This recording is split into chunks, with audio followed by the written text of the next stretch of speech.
Sveiki, rubrika Ką patartų Džordanas Bruno. Šiandien pasižiūrėsime, kaip pasigaminti puikią prakurą, kurią literatūroje vadina eglute, mes ją vadinam ežiuku, galima vadinti plunksnele. Visą tai tiesiog nusako, kaip tai forma, kaip tai atrodo galutiniam rezultate.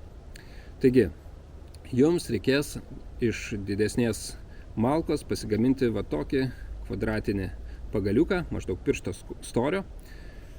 Kampai mums padės pagauti atplaišas, kurios ir sukurs tą plunksnos ar eglutės formą. Taigi, pradėkime. Vagi, gaudom. Taip, geriau šitą ranką su peiliu padaryti pasyvę, kad jinai nejudėtų, taip žymiai lengviau valdyti patį procesą. Nes jeigu taip droši, tai viskas skiedros lieks į visus šonus ir nesigaus tai, ko mes norim.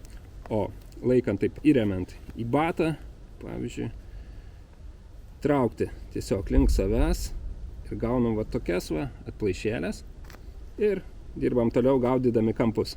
O pasukam, neskubėdami.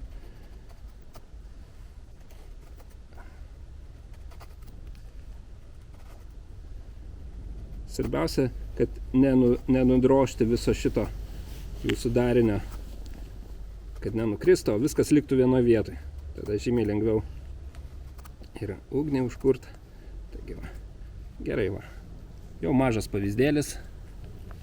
Va, kaip tai atrodo.